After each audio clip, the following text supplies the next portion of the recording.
Are you looking for advice on how to achieve that perfect cut when using a greens mower on a slope? If so, clicked on the right video.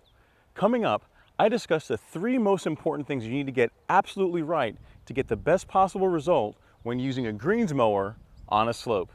Let's get started.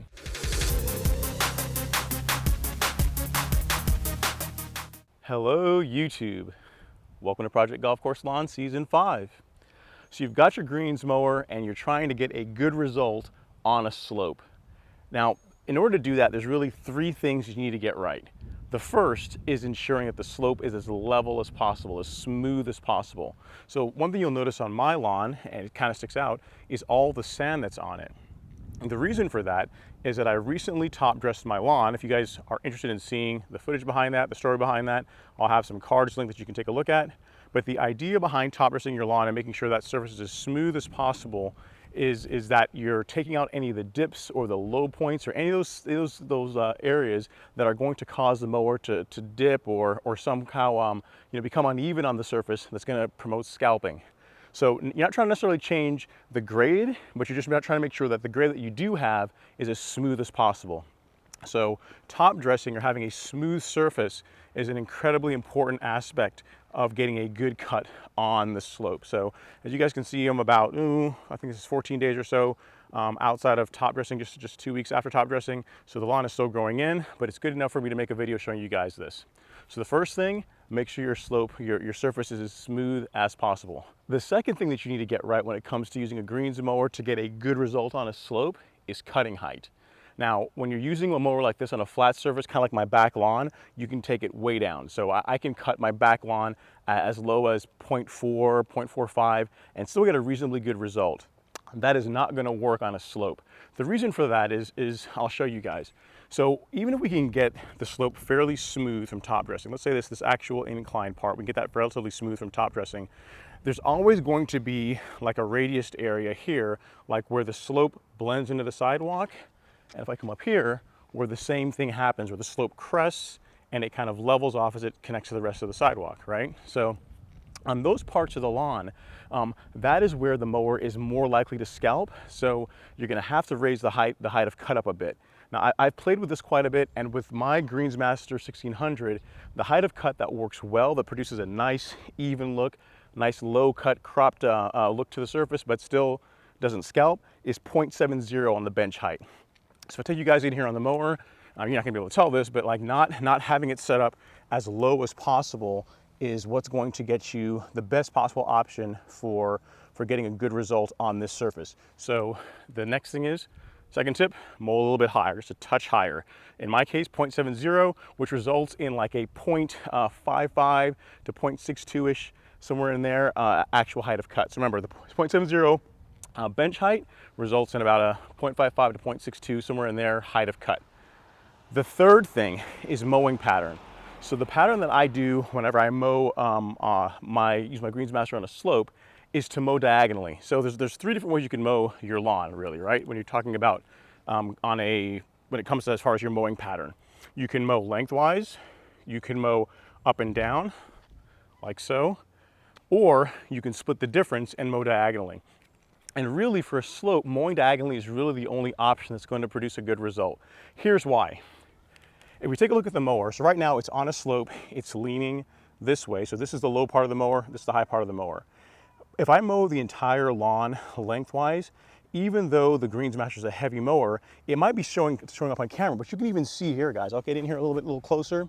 Like the roller here is lower to the turf than it is up here. So just look at that. Just sitting on the turf, you can see that this part of the roller is higher than that part of the roller. So what's the result going to be?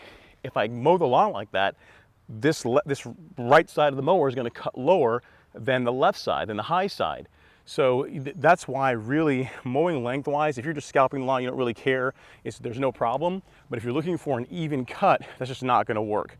The challenge with going up and down is that as you're going uphill, the rear of the mower is going to be heavy, and as you're coming downhill, the front of the mower is going to be heavy. So it's going to create the same kind of problem where when you're going uphill, the cut's going to be like choppy, and then as you're going downhill, you're going to be much more prone to get scalping. So the best option is to do something in between, something like this. So I'll turn the mower, you guys can see. Hopefully it won't roll downhill on me. Set my parking brake. All right, so now we have it set diagonally. So now I'm splitting the difference between going uphill and going across. And what that's going to do is it's going to set that weight or distribute that weight as evenly as possible. This my side might be just a touch lower still, but overall compared to when I had it set lengthwise, the mower is much flatter. And the thing is, the flatter the mower can stay to the surface, the flatter that roller, that bend knife can approach the grass, the better the cut you're gonna get. So when it comes to actually running the machine, because the Greensmaster has a constant clip rate, I tend to go uphill at a reasonable pace, like I'm walking, but when I'm going downhill, I pretty much crawl down the hill. And because the Greensmaster has a fixed clip rate, like your John Deere's, any greens mower will do the same thing, you still get a good result in the cut. So what I'm gonna do now is I'm gonna throw the camera on a tripod, and I'm gonna show you guys me actually doing that so you can see what the results can look like. Let's go. Okay, YouTube, so I've already made a trim pass around the lawn. Depending on your preference, you can do that before or after. I tend to do both. I do one before and I do one after. So now I'm gonna start with the mowing. So let's get started.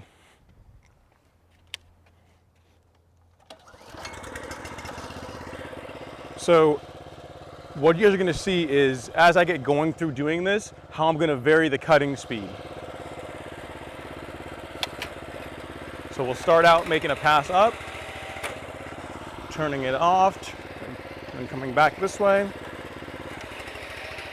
and just down the hill nice and easy. Back around and up.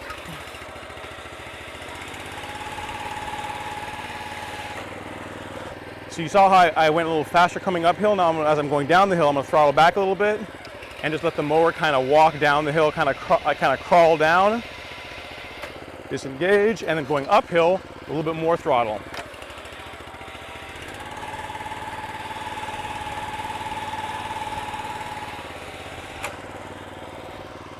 Turn around, same thing, and downhill. Because I'm trying to keep the mower as flat and as even as possible as I'm moving up and down the grade.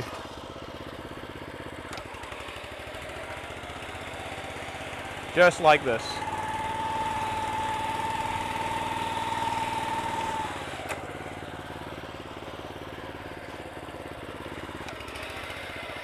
And slower going down. So remember, the goal is to keep the mower as flat as possible, so I'm not like pressing or pulling or doing anything. I'm just letting the weight of the mower do all the work. Letting the weight of the mower do all the work. Even going uphill, I'm not adding anything. I'm just letting the mower just ride the contours of the slope.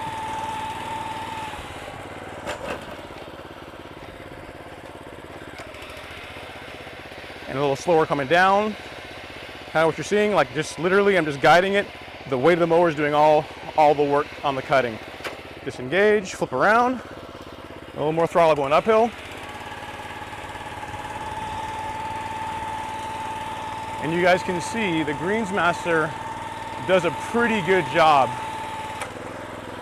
as far as handling this slope.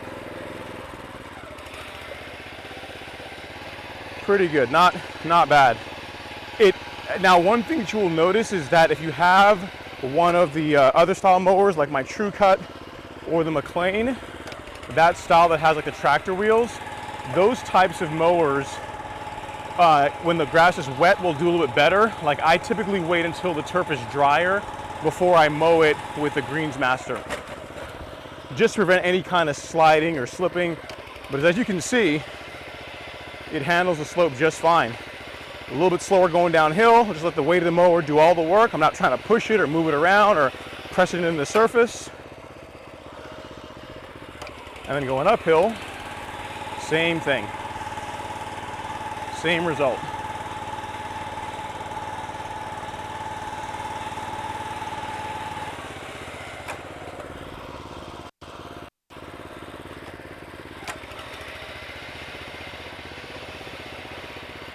Just let the weight of the mower do all the work going down. And as you guys can see, the cut is pretty even. I mean, it's not bad at all. I mean, for a slope, it does a really good job.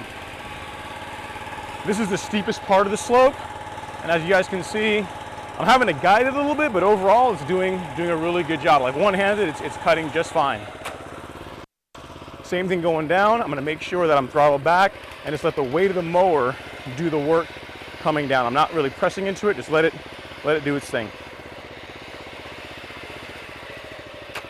All right, guys, so that gives you an idea. As you guys saw, going up the hill, a little bit more throttle, coming down, just kind of let the weight of the mower do most of the work and throttle back. There's not a whole lot to it. As you get near, you guys probably saw I got a little hung up there at the top of the sidewalk, so that's why doing a trim pass is good. So you don't have to take the mower right up to the edge to try and get that good cut. So that's the recipe. I'm gonna finish cutting this now, and then we'll close everything out.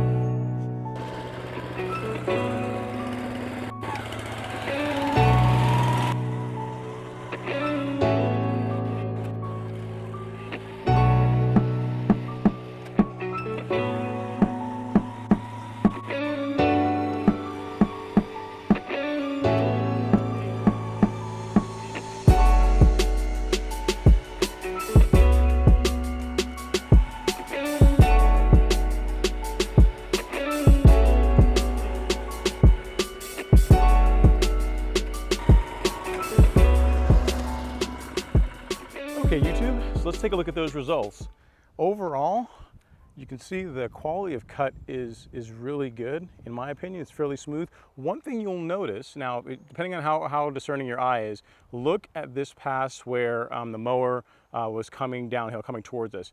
So this side of the mower would have been the heavier side, this would have been the lighter side, and if you look, just barely, you can make out that up here is just a little bit darker, meaning that the height of cut on this section of that pass was a little bit higher than this section. So again, when you're cutting with a greens mower, there's still gonna be a compromise. It's not gonna be quite as good as if you are cutting a flat surface, but overall, you can get a pretty good result. You can see what I'm talking about there as well. So you can see that's a high side, high side, high side. Overall, the result looks pretty good, but you know, that's really the best you can do when you're dealing with a grade this steep and you're dealing with a greens mower. So hope you guys found this useful. If you did, please comment, like, share, subscribe, all that good stuff. If you guys happen to have a true cut, because I don't want to get hate in the comments saying, oh, you used to have your true cut, now you've got your Greensmaster, we don't see true cut content anymore. Remember, my first video on how to mow on a slope was done with my true cut. So for those of you guys that have a true cut or McLean or that style of mower, there's going to be a card, and I'll also have a note in the description that's going to have a link to that video showing you guys the tips that you guys need to know for getting good results with that style of mower on a slope as well. It's fairly the same, and to be honest, you can do that. The True Cut is an easier mower to run on this type of slope than a Greensmaster, but I want to make a video specialized for the greens mower guys so that everybody's covered. Again, guys, thank you guys so much for watching. I truly do appreciate it. I will see you next time. Have an amazing day.